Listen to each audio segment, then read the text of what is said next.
Today on the podcast, I'm joined by the incredibly talented Momoko Abe, a Japanese children's book author and illustrator whose work has captured the hearts of young readers in the UK and beyond.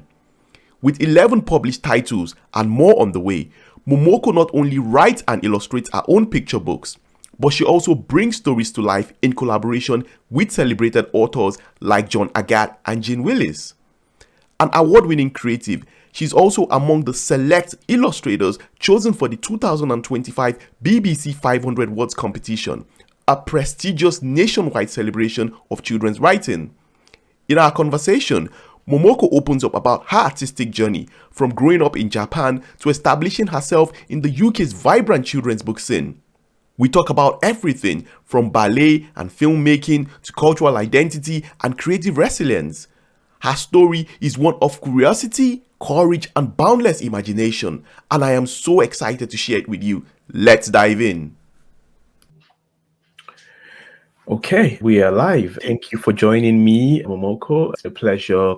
My first introduction to you was, I think it was via Flavia Drago. Yeah, she'd mentioned you. She recommended you as someone to have on the podcast when I spoke with her.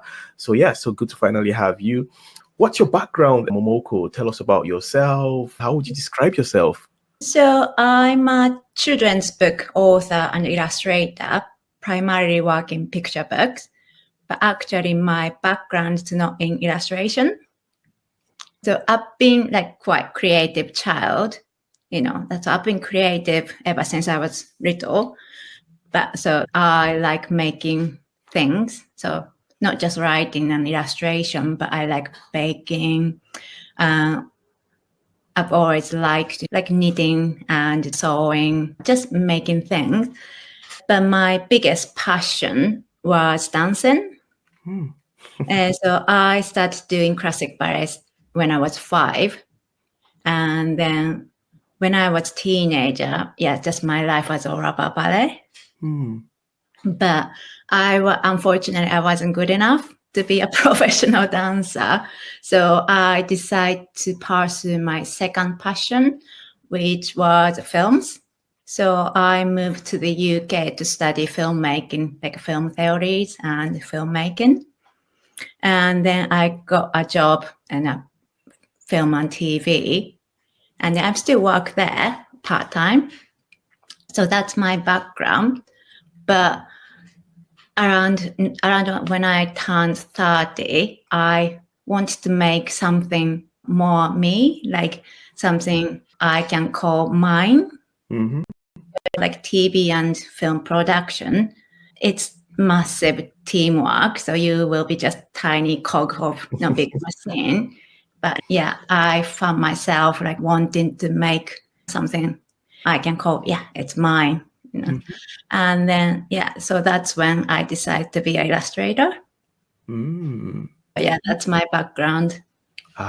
Okay. So your journey into children's books was primarily driven by the fact that you'd always been creative right from when you were young. Besides, because you mentioned knitting and dancing, did you used to draw and paint when you were young also? Always. I think most of illustrators tell you, illustrators tell you, I like drawing when I was a kid. But when I do school visit, I see all the children likes drawing. Anyway, then I think we lose interest in drawing when we grow up. So probably around, 8 years old or something. I never lose the interest. I just kept drawing. Interesting. So in terms of children's books, can you walk us through how your journey started then? I guess your formal journey, if I can call it that, because a part of me likes to think of drawing as a kid as an informal thing. But your career with respect to children's books, can you walk us through that journey? How did you get started with that? So when I realized I wanted to make more something I have more control, I always like drawing. So I thought, okay, illustration. So I wanted to do illustration course, but because of my visa at the time, I couldn't do full-time course. So I did evening course in illustration, and then I did another one in a picture book. So like a focus on a picture book. And also I went to as many workshops as possible on the weekends. And then upload of books about picture books, like how to make picture books. And then also I did the picture book retreat, masterclass, picture book camp kind of things. It was like a week-long intensive boot camp in Spain. Oh, wow. Yeah. And that's where I learned things called Bologna Children's Book Fair. Bologna. Okay. So, and just not they told us like, oh, if you are interested in children's book, you should go to Bologna Book Fair. And then, so 2017, I went to the Bologna Fair for the first time. And then I managed to see some of the publishers there.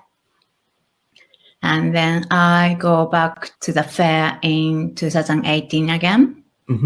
I've got more response from publishers, but at the same time, I got an agent. Okay. Through my friend, actually, and then that led me to my first book deal. So. Is that Avocado Asks? That's your first book, right? Yeah. Nice.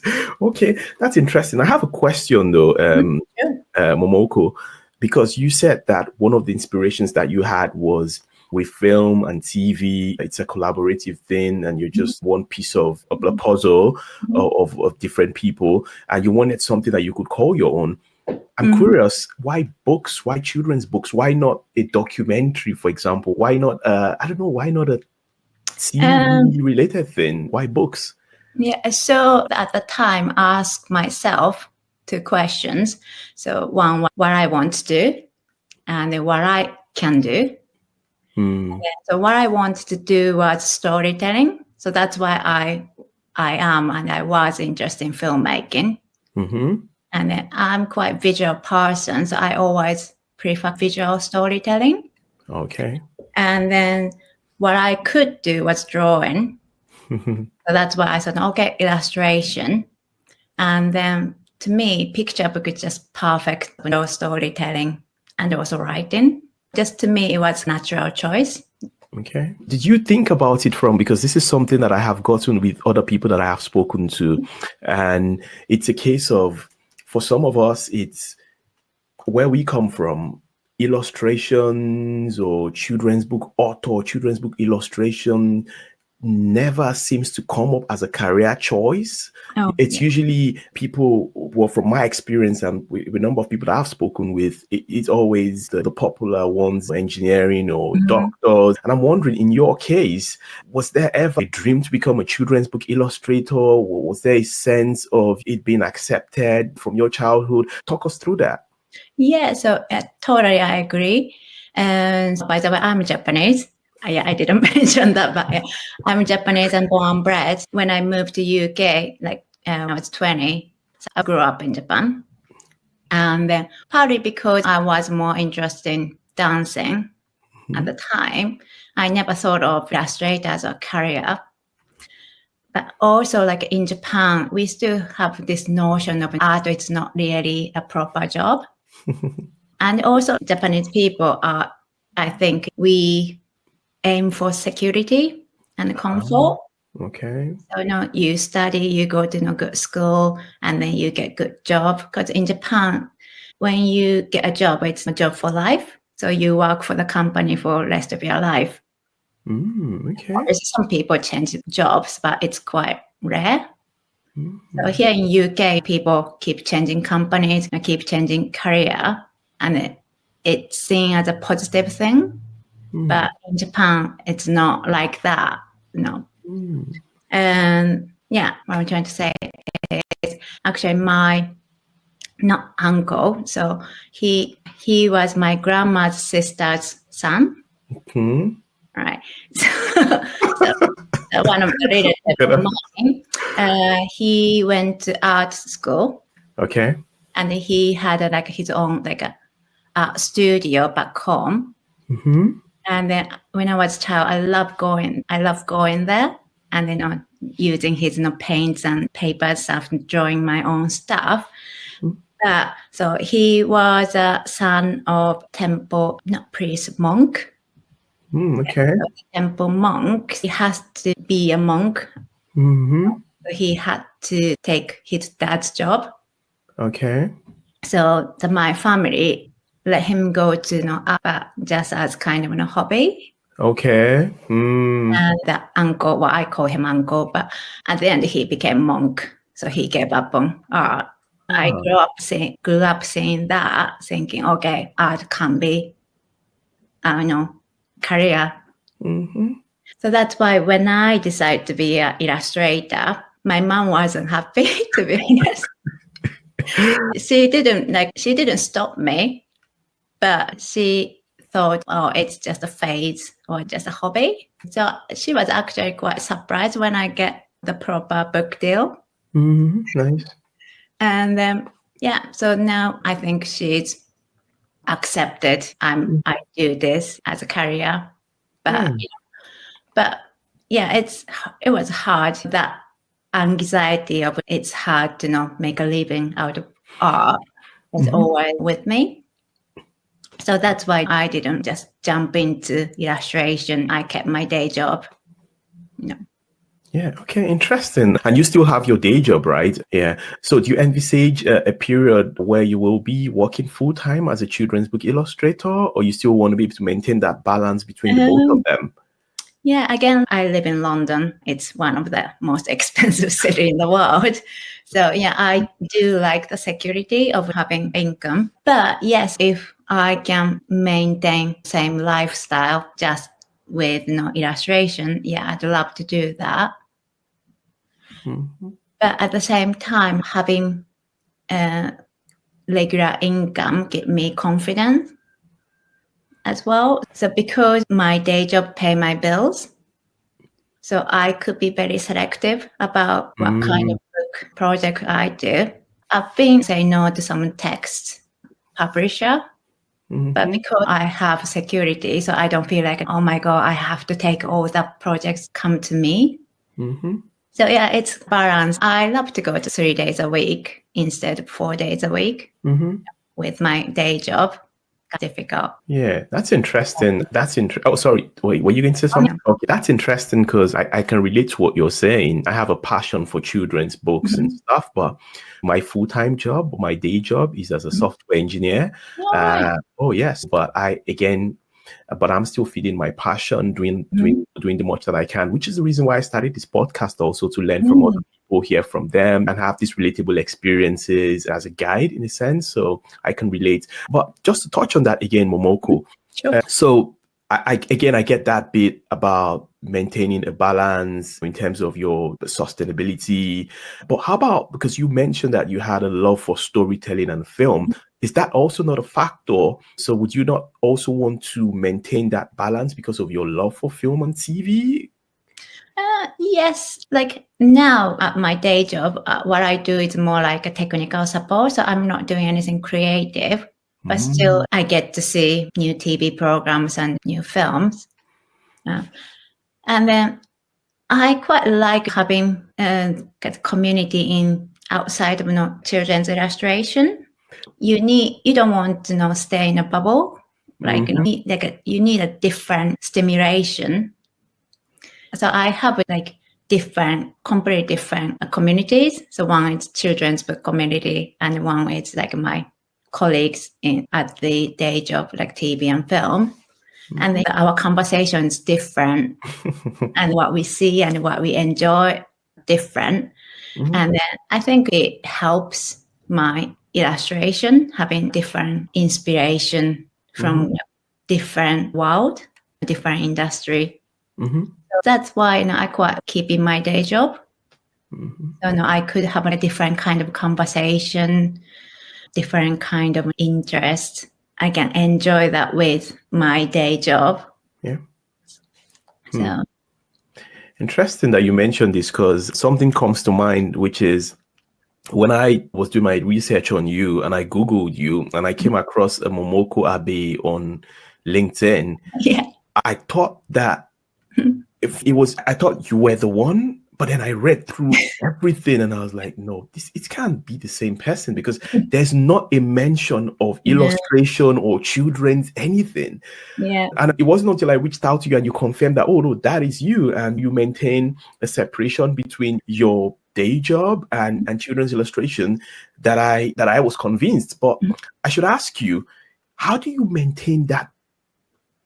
Because I don't know, I can't do it. So I should ask you, how do you maintain that clear separation between your day job and children's illustrations? My day job is 9 to 6, Monday to Thursday, and then I'll strictly keep that way. Once I hit the 6 o'clock, I just go home, do illustration, or just meet my friends and stuff. So I won't and then like today, it's Friday, and it's my day off from my day job. And then, I don't check my work email. I don't text my colleagues. I make it like clear separation. Try not to each one is bleed into each other.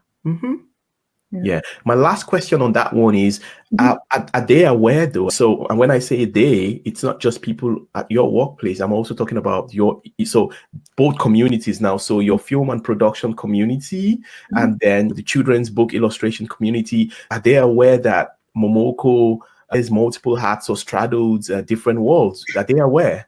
Yeah.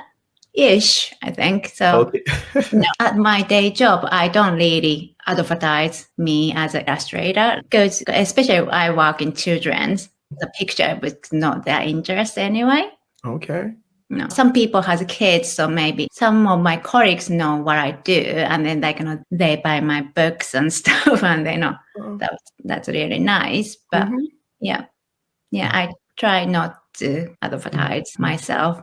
Interesting. So in terms of geographical boundaries now, which is one of the focus of this podcast anyways, trying to interview people from different backgrounds and understanding how they're able to blend into different worlds. So coming from Japan, that's where you were born, that's where you were bred, and now living in the UK, how have you been able to find your way around the children's book industry? How have you done it? Because some of us are still trying to navigate our path. So how has Momoko done it? How has she integrated into the UK children's book industry? I don't think I've done anything different from my British counterparts. Okay. I just did the courses and work on my portfolio, work on my dummies, and then I went on a book fair. And then, so I don't think I don't know, maybe I've been lucky, but I never felt I was disadvantaged because I'm a foreigner or because I'm Japanese. But no, I don't know if I've been lucky, but that's my experience.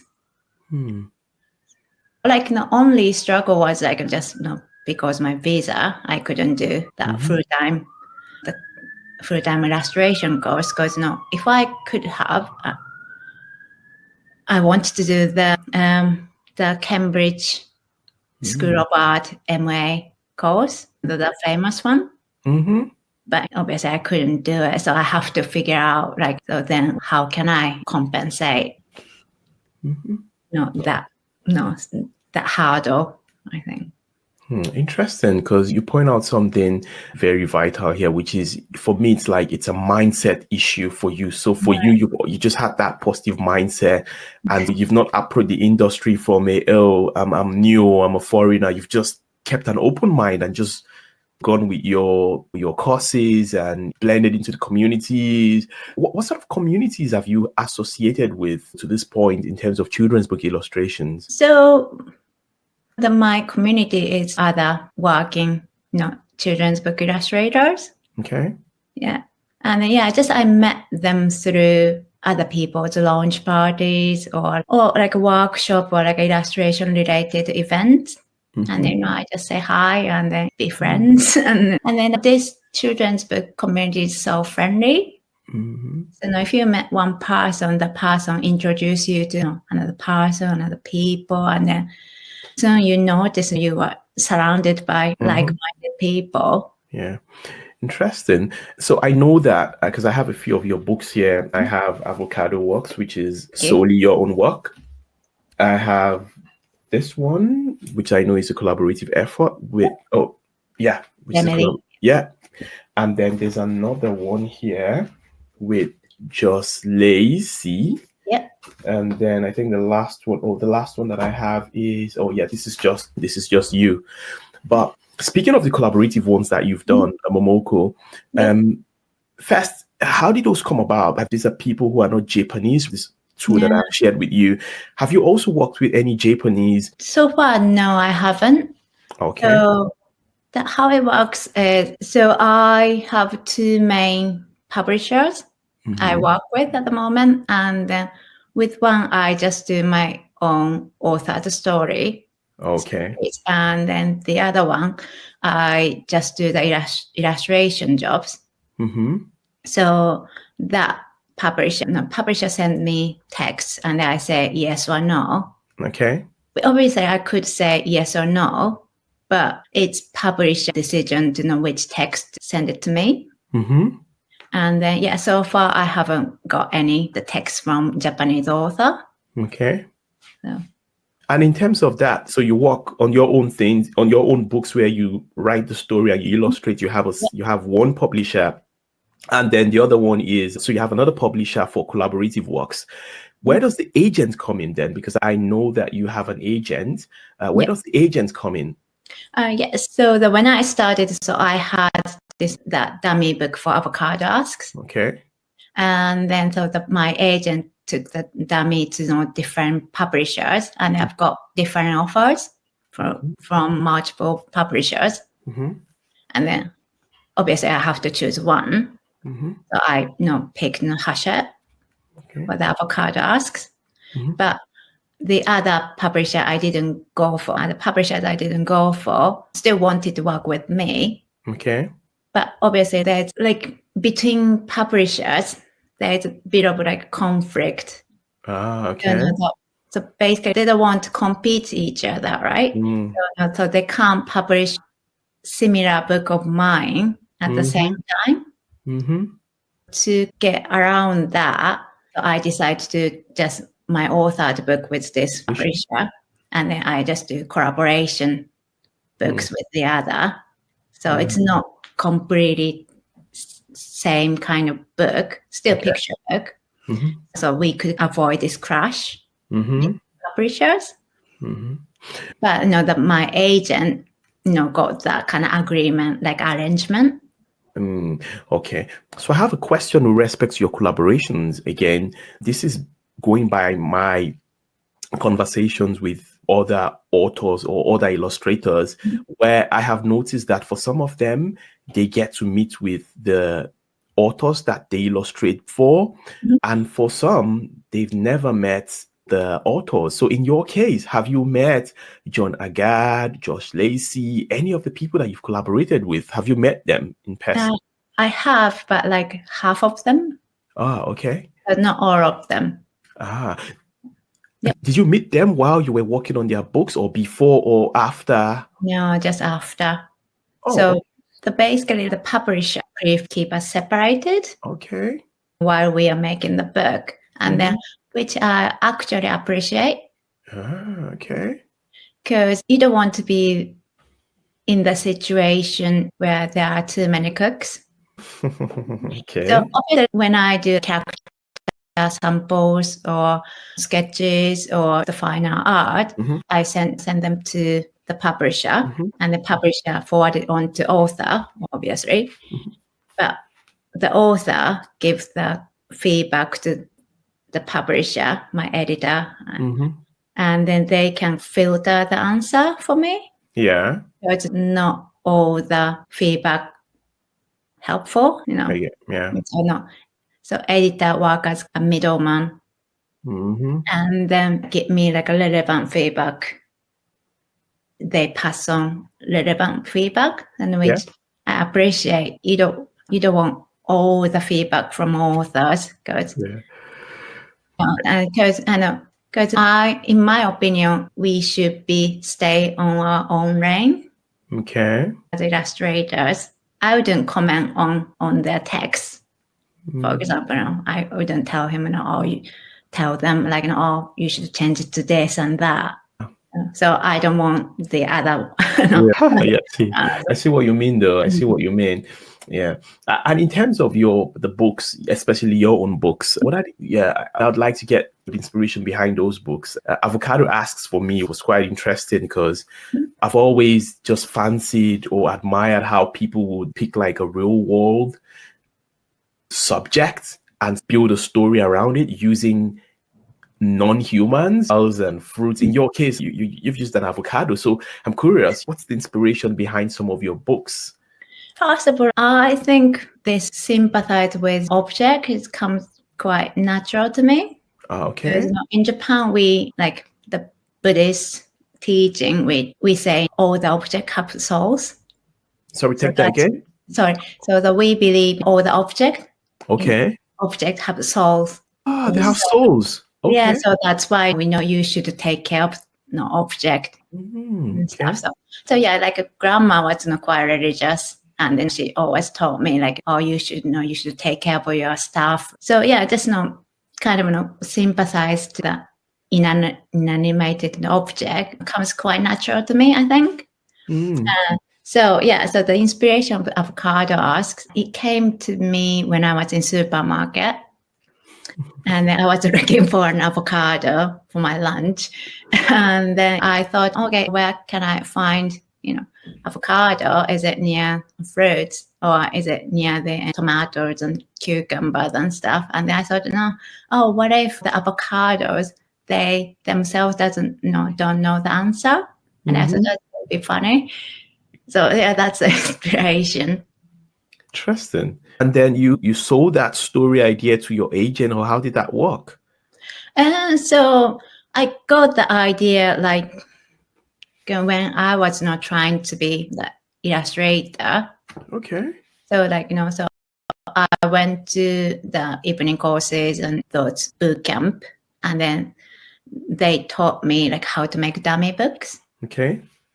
I started making dummy book for this Avocado Ask idea. And then I took that to Bologna Book Fair. And then I showed the dummy book to the publishers. I managed to get kind of meeting with publishers at the fair.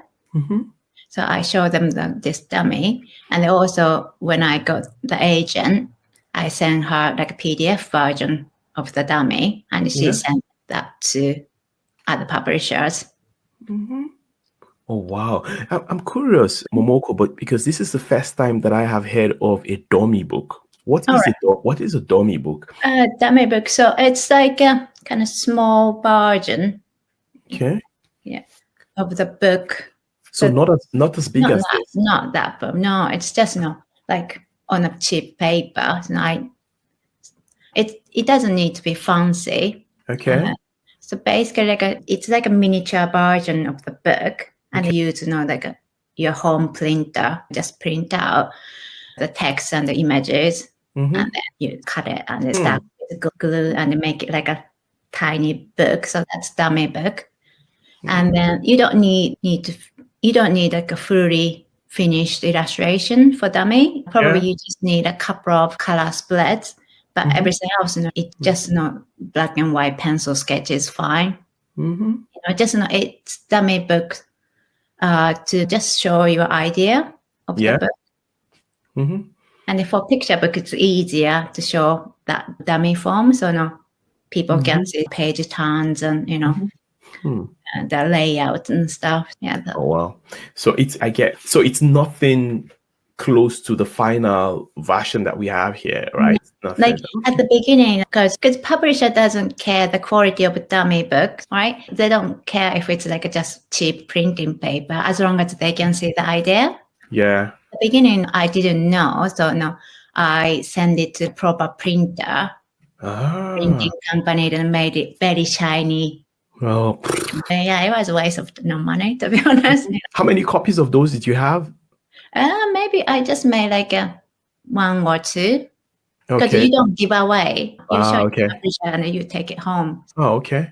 Wow. And these ideas you got from the boot camps and the master classes that you attended, right? Yeah.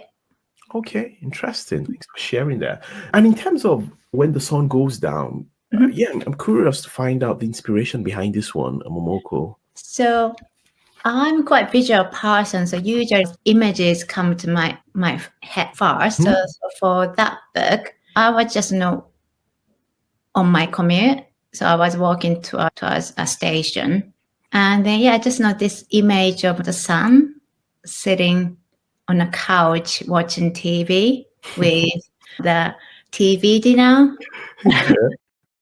I don't know why, but sometimes those inspirations, you can't explain, Yeah, can true. you? True. But just this image come to me, and then I thought, it's very funny. And then I reckon, okay, what kind of story I can give it to this image? So that's the beginning of the book. So I thought the sun supposed to be like symbol of positivity, but eating a TV dinner by himself in front of TV. I thought, it's funny, but I thought, no, definitely I can find a story for him. And then, so I thought it became the story about loneliness and how to ask for help. So, was there like a personal experience behind that also? I think so. Yeah, I'm not good at asking for help and pretending I'm okay. Okay. And then it went wrong at one point, and I learned, in a hard way. Wow. A couple of times in my life. Yeah, I get you. Momoko, for When the Sun Goes Down, which I know comes after Avocado Asks, was it the same approach that you took? Did you then also create a dummy book and then show to publishers? Or was it the same approach that you took with Avocado Asks? No, because I already work with the same publisher, Hachette, Okay. with Avocado Asks. So they got to know my style. So I just wrote a draft and then give the text to my editor at Hachette. And we took it from there. So I didn't do the dummy book for this one. Okay. One question I also have is, because I now know from, again, a previous interview that I had with, I think it was Jasmine Richards, where she talked about book deals. So you'd sign for some authors or illustrators, they would sign multi-year book deals or multiple, should I say multi-year? Like a series. So you have to deliver on more than one book. Or in your case, do you have anything of that sort with your publisher? Do you have like a book deal where you have to commit to a certain number of books with them? Yeah, so I've been very lucky again, like thanks to my agent. But when I got the book deal for the Avocado Asks, actually I've got the 2-book deal. Okay. Which means I have to do the Avocado Ask and Untitled book. Okay. Oh, one was Untitled then. Yeah. So Untitled book became When the Sun Goes Home. And the same with the publisher I do collaboration book. So they gave me a text for the first book, and then I said yes to that text, and then they gave me 2-book deal. Oh wow. Right. And then when we come to the end of those 2-book deal, we negotiate, and then if they still want to work with me, they give me like another 2-book deals. It's been that way.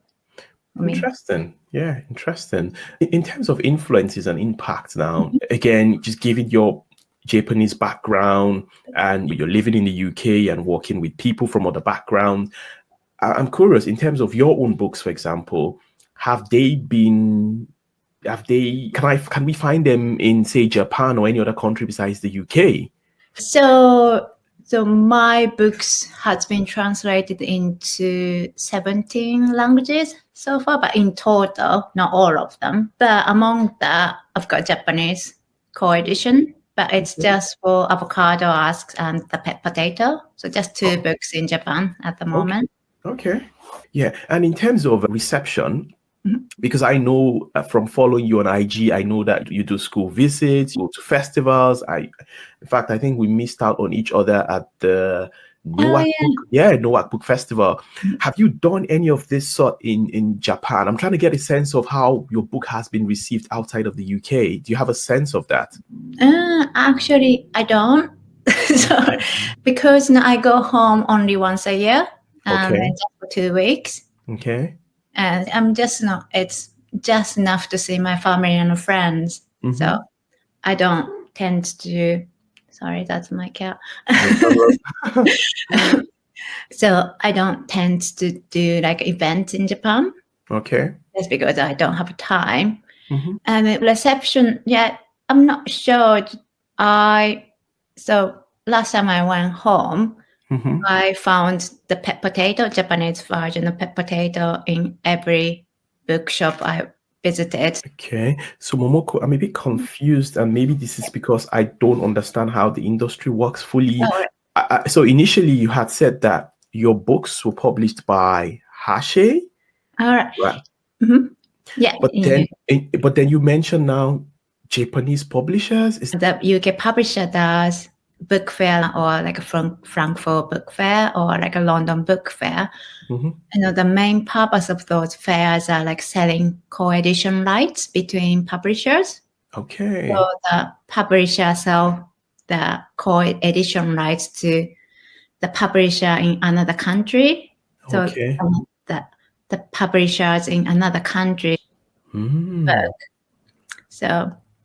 So basically, the Hachette sold the co-edition rights to those Japanese publishers. Okay. So they could publish, Japanese edition. Okay. And any other foreign languages edition, that's how it works. So your UK publisher sell the rights, other publishers. I see. Okay, well, thanks for enlightening me on that one. So in terms of your heritage, for some of us, we hear Japanese or we hear Japan and we think of manga. It's quite, it's quite huge. I'm curious as to how much of an influence your Japanese heritage has had on you and your works, your craft. Talk us through that. So the first thing that comes to mind is I really love Ukiyo-e. It's a Japanese wood print. Okay. From 17th century. Wow. So it's like a very classic traditional Japanese art, and I really like it. So I like how they use the colors. It's a wood print, like a lino cut print. The color is very flat, which I like. And also it's the ukiyo-e is from 17th century, so it's before we learned Western style perspective. Okay. The concept and perspective. So ukiyo-e doesn't have a perspective. It's quite flat. And then the composition is very dynamic because it doesn't have a concept of Western perspective. Okay. And so I quite like that dynamic composition. So I think, ukiyo-e influenced my art a lot because I quite like flat color and also the very dynamic composition. And also I quite Japanese traditional patterns. Okay. So I try to use those patterns in my art. Obviously, I grew up reading manga like any other Japanese kids. And manga is massive. So it's not just for kids, it's for adults as well. Yeah. So just you grow up and then live reading mangas. But since I moved here, I went off from manga. When I was at school, I was doodling like a manga character in manga styles and stuff. So I loved it. But since I moved here, I've got different influences and inspirations. So I went off from manga style. Okay. Yeah. But like when I was doing those courses or on a boot camp, and told me, "Oh, your style is so Japanese," and I don't know what they meant. I guess maybe because we have massive kawaii culture. Yeah. Character, the culture like Hello Kitties, so I guess you could say my character is a kawaii. So it's got Japaneseness, but it's hard to see myself. Sometimes other people are good at describing True. Yeah. Because I was also going to ask you if how much of a difference you've had in terms of your styles. Because I have seen with some illustrators, they're able to adapt their styles.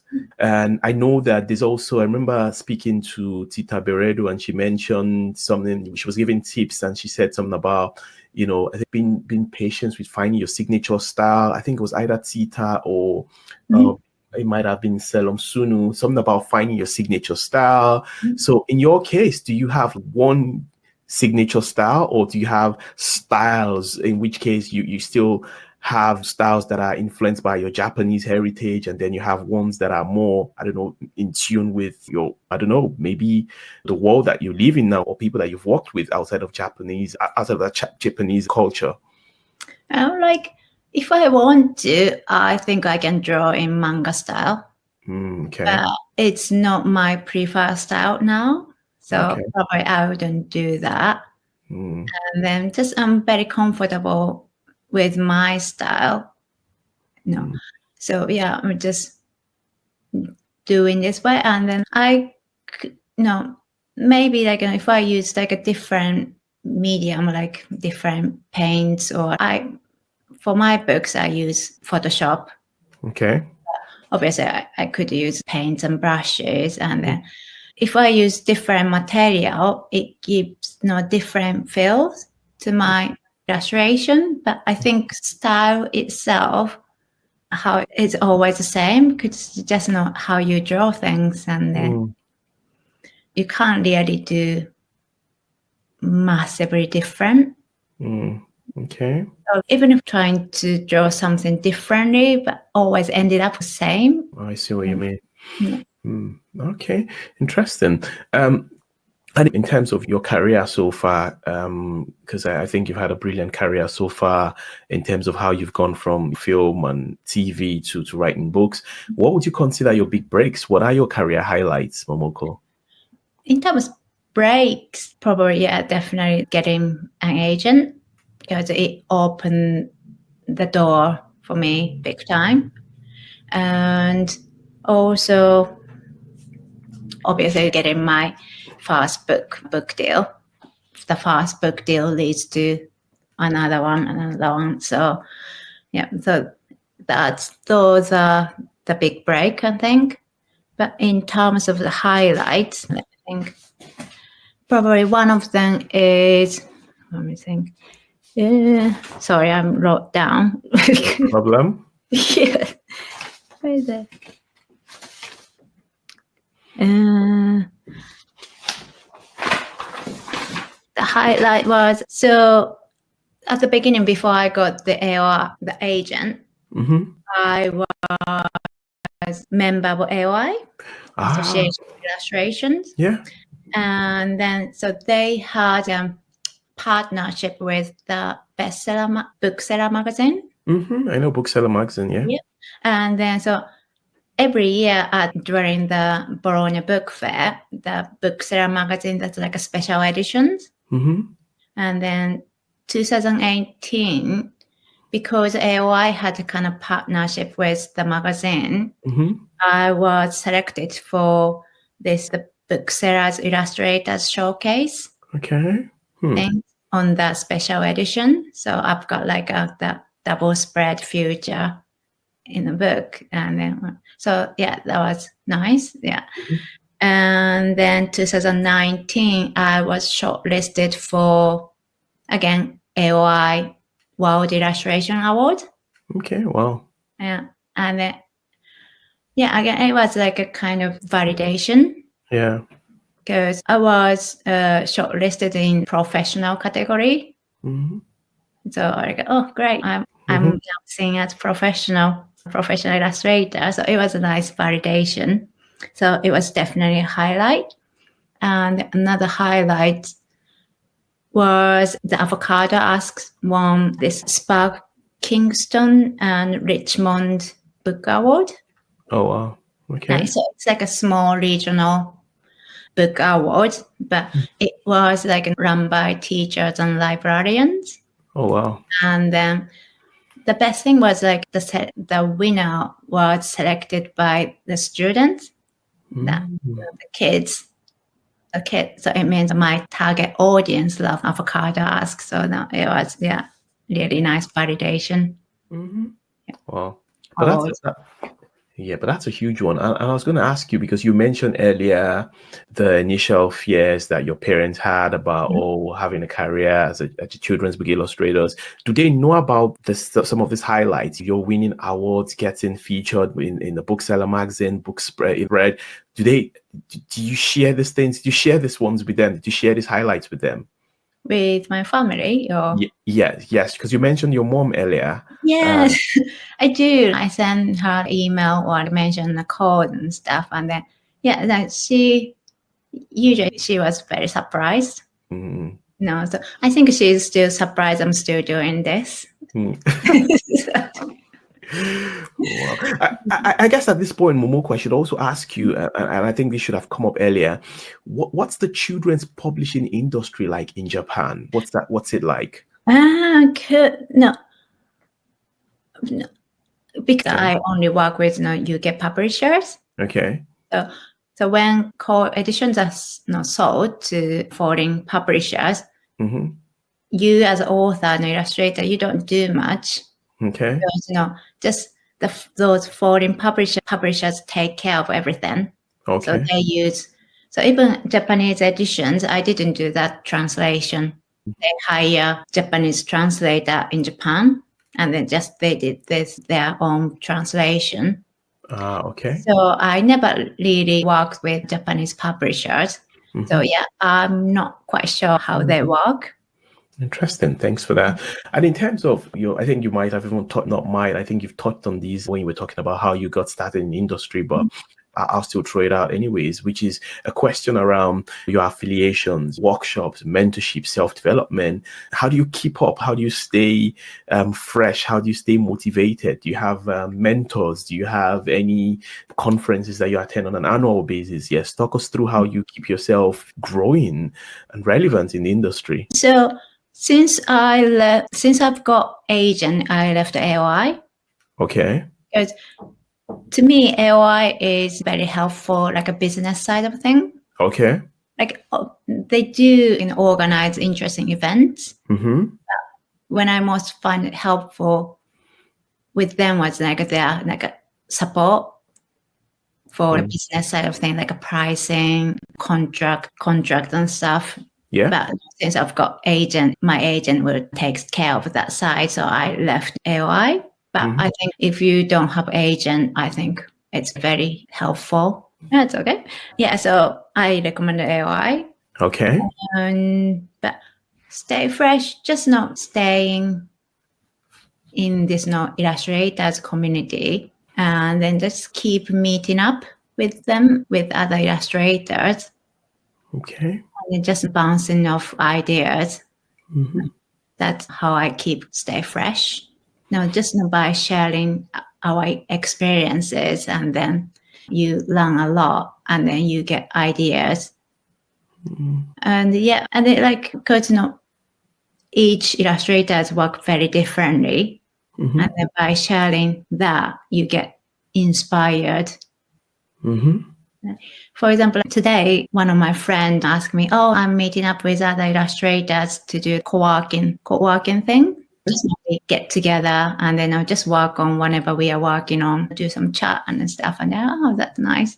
And then, just not nice to look at what they are up to. How frequently do you have these meetups? So this one is quite random. Whenever my friends find time, okay, we just message each other and just meet up over coffee kind of thing. But also I've got busy, so I haven't been to much recently. But there are so many kind of illustrators meetup. Okay. Meetup groups. So if you go to this meetup app and then search, I'm sure you can find those illustrators meetups. How about mentorship? Do you have any mentors? So apart from the boot camp I've done in Spain, I haven't done any mentorship things. But so the teachers at the boot camp, it was Benji Davis, Chris Horton, and Alex Deacon and Jorge Martin. And then, just now I kept in touch with them. And then even after I finished the book, I just kept sending them message like, oh, could you give me advice and stuff. So, Oh, wow. just not for me, just meet people and keep in touch and then ask questions, Yeah. Interesting. And do you have people that you mentor, Momoko? Do you have any people, any person that you mentor? Oh, me. I don't do many, but once this writing program, Okay. like a children's book writing program for adult writers, North England, contact me saying one of the student on the program is actually based in London. Okay. They asked me to give her like a 2 hours, like a mentor. I've done that, but I haven't done many mentoring really. Because it's just I'm juggling with day job and then my book job, and they're pretty long. Yeah, I get you. That's interesting. So from a business point of view now, Momoko, how do you make money as a creative?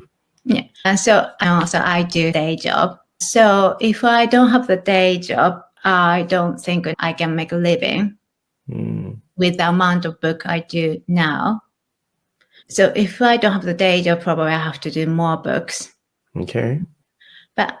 But anyway, at the moment, because I have day job, I'm not like,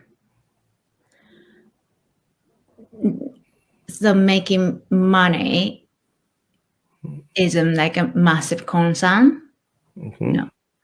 For me with my illustration. So like I do like festivals and school visit when someone asks me to. So it's not regular things. No, I do whenever they ask. Yeah. So whenever the opportunity comes, kind of thing.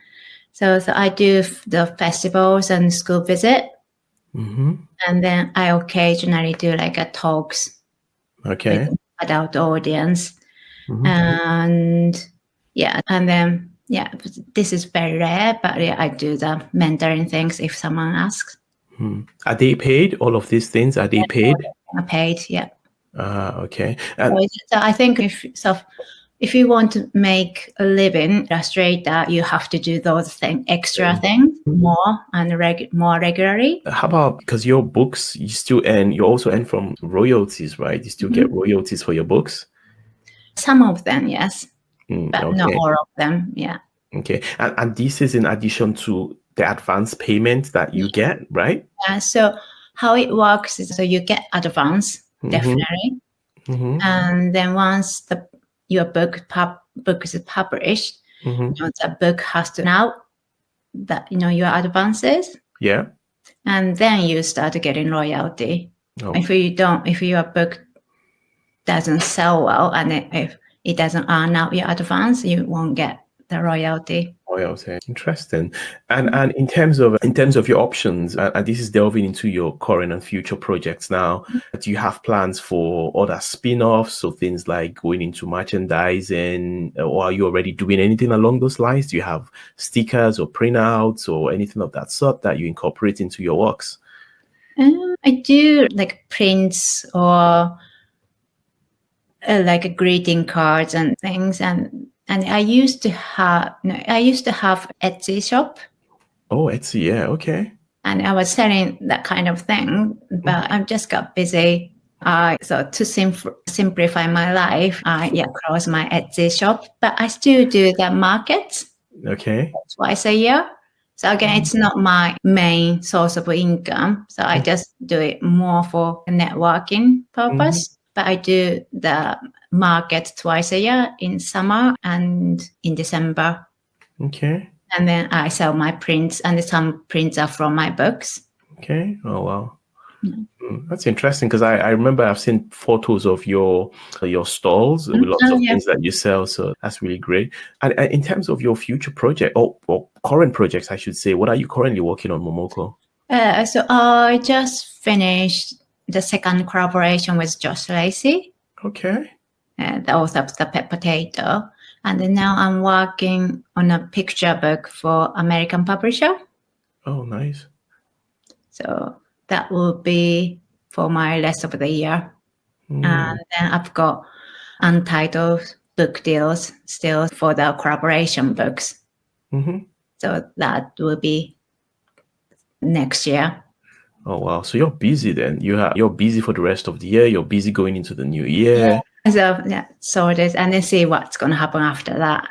Yeah. But Momoko, because you work Monday to Thursdays in your day job, do you then only illustrate Fridays, Saturdays, and Sundays? And sometimes evenings. Ah, okay. Okay. So I'm going to bring forward one question then, because I have a question about work-life balance here. And, if you're working Monday to Thursdays, and even within those Monday to Thursdays, you're illustrating in the evenings, and then you're still illustrating over the weekends, how do you find time to relax, and what do you do to relax? So, like, I'm quite fast worker. Okay. And it's easy for me to focus, zone in. So I just can work like a couple hours in a that's no problem. And then I can work very quickly. Okay. So I don't work like 7 days a week, 24 hours. I always make sure to make time to meet my friends. Okay. And meet my friends, and I do like going to exhibition on the weekend and stuff. What I do to relax is I still do ballet. Not as serious as like when I was teenager, but I still go to dance studio. Oh, wow. And also I love baking. Oh, okay. So yeah, I do something separate from illustration or art. To relax, because sometimes your brain needs to use different parts. Yeah. Okay, so I've had exhibitions, I've had ballet, I've had for all your love for TV and film. Do you enjoy watching movies or playing games? Yes, still so I watch a lot at work, but still I watch in the evening at home and watch cinema. So yeah. Okay, yeah, interesting. That's good to hear. In terms of collaborations, I should have asked this earlier also. Do you have any wish list of collaborations? Do you have any one or people that you're dreaming to work with? Definitely, I want to work with Jeanne Agard again. So I worked 2 books of him. And then actually this year, he recommended me to a publisher for his new book. Oh, wow. But I couldn't do it because of my schedule. So I had to turn down. So that was a really big shame because I really enjoy working with him. And in terms of author, I don't know, but do you know Beatrice Alemania? Okay. So she's famous for her illustration, but I really like her writing. Okay. But she's just amazing illustrator, so I don't think she would ever let another person to illustrate her text anyway. But that would be my dream if she let me illustrate her stories. Yeah. Interesting. You never know. And in terms of working with Momoko then, so should she want to work with you, Momoko, if she wants to work with you, how can she find Momoko? How can she go about contacting you? So as I said before, the publisher does the matchmaking, author illustrator matchmaking. So if you got a text and it wants to get published, I'd say you would be better off just sending your manuscript to the publisher and then let the publisher to find the illustrator for you. So I think you interviewed Dapo. Yes, Adiola, yes. And then his debut book, Look Up. I know they present their book as an author and illustrator duo, and then the publisher took it as a team, but it's very rare. Ah, okay. Rarely happens, and then I don't think generally publisher would like that way. Okay. Because they like to do the matchmaking Themselves. Okay. So yeah, if someone comes and, oh, could you illustrate my story? I would say, sorry, no, because just it doesn't how it works. But if you are like teacher or librarians or festival organizer who want me to come for like a school visit or event, yeah, please do. But yeah, in terms of a collaboration, yeah, at the moment, yeah, I wouldn't do. Okay. So I would have to go through your publisher or your agents, because you always mention your publisher. I don't think as an author you can't ask which illustrator you want. Unfortunately, I don't think how it works. Okay. So yeah, like obviously, so beginning of the collaboration project, I always do like character design and some sample images, and then I send it to publisher, and then publisher forward it on to authors, and then they could say, "Oh, I don't think this is illustrator for me." So authors still have say to say yes or no. Okay. But yeah, but generally author, they don't have choice in illustrators. Okay. So if there are people out there who want to work with you, what they need to do is reach out to your publisher. Is that what you're saying? Yes, but it doesn't mean they will choose me for the text. Okay, hold on, Momoko. Yeah. So I have your books here. I love the illustrations in. I love the illustrations in Pet Potato. Yeah. And I decide, you know what? I want to work with this illustrator for my texts. That's already decided then, right? Can the publishers change that? Because I only want to work with you.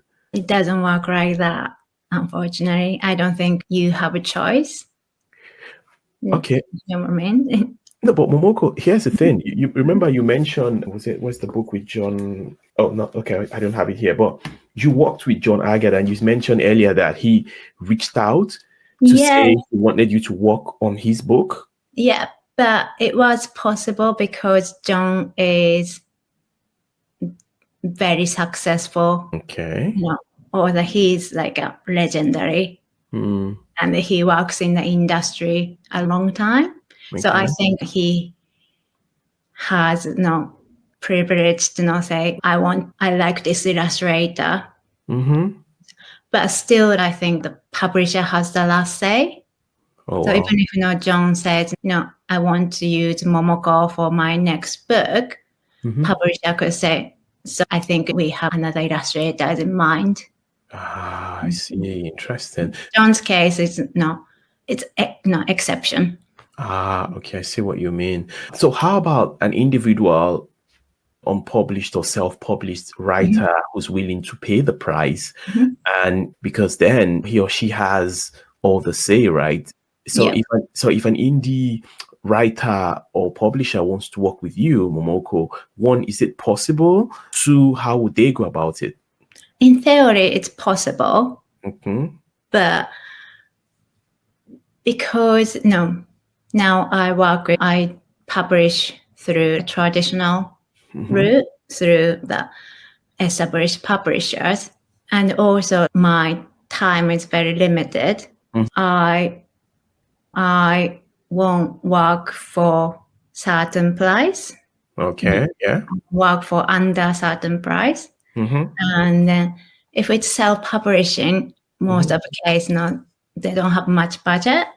So unfortunately, I don't think they can match the traditional publishing, advance. What if they can? What if there's someone out there who wants to do that? Can they contact you directly? They could, but probably at the moment, because I can do only 1 or 2 books a year probably I will prioritize the traditional books through the traditional publishing. Okay. Because obviously they have bigger the distribution system, so the sales is more guaranteed. Okay. So it's not just even, this is my price. It's not just the case of even matching the prices, all the other factors, the fact that the traditional publishers have more clout and they have more systems in place for distribution. And I get what you mean. Okay, that's interesting. But then you did mention about people wanting, so if they wanted to invite you over for school visits and the likes, they can contact you. And how can they do that? How do they go about contacting you? So my contact data, like email address, is on my website or on my Instagram. And also I have a Substack and the blog, and then it has like contact details. So you can just DM me or like send me emails. And also if it's like a charity project for good cause, I might consider. Okay. When like money is not the subject, money is not the most important thing. And then also if I have time to fit that in, and I might consider. Interesting. Okay. So my last question is in terms of tips for the artists out there. Do you want to share some tips with other creatives out there that they can follow, please? Yeah, definitely. Obviously, work hard and do research before you contact the publishers. But that's given, it's basic. But I do have like two mottos. Okay. My career, and the one is networking. And then I don't mean going to meet publishers and meet editors and directors, but more like meeting other illustrators. And connection, and then get into the community. Because I get like many opportunity. For example, the agent, I got it through my friend, who I met at the boot camp. So those meeting will lead you to opportunity. So so just trying to connect with people. And the other one is say yes now and then panic later. So like today, like this, because I don't the public speech or the video interview. So when I asked, I wasn't sure, but I follow the motto. I say yes, and I just panic later. But always this kind of opportunity leads to another one. And then if you are a startup, so I give you an example.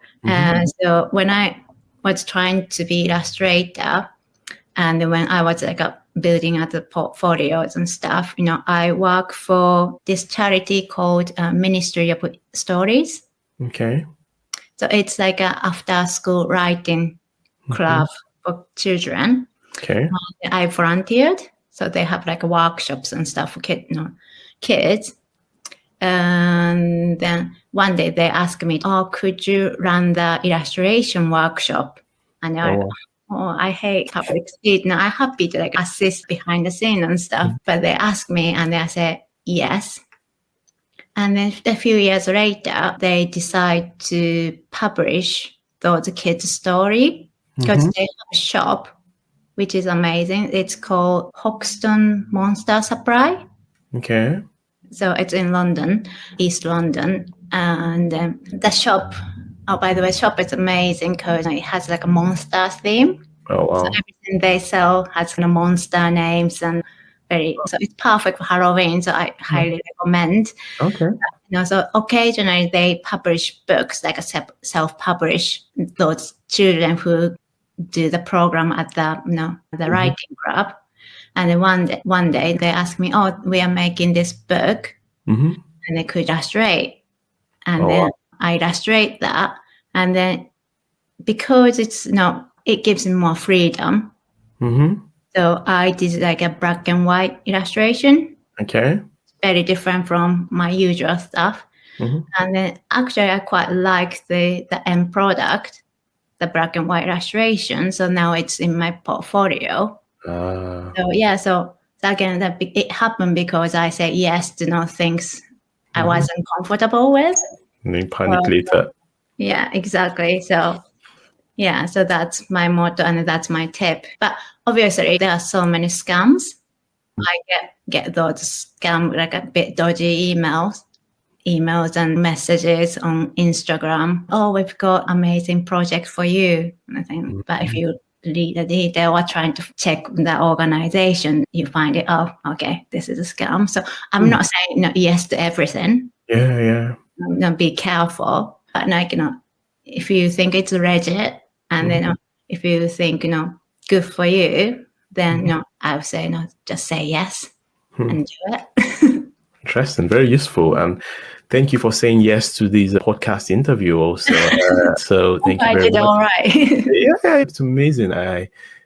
By the way, we've come to the end of the podcast, so thank you for coming on board, and thank you for sharing thank you for sharing your wisdom with us and your experiences. And yeah, I've learned a lot, as with any other interview that I've had. Learned about dummy books, learned about some aspects of the Japanese culture in terms of objects having souls and the impact of that on your drawing. Yeah, so thank you so much, Momoko. Oh, my pleasure. Thank you. Thank you for listening to the end. I hope you enjoyed it. You can find all the links in the podcast description. Make sure to follow the Creatives Across Borders podcast and stay tuned for the next episode. Until then, bye.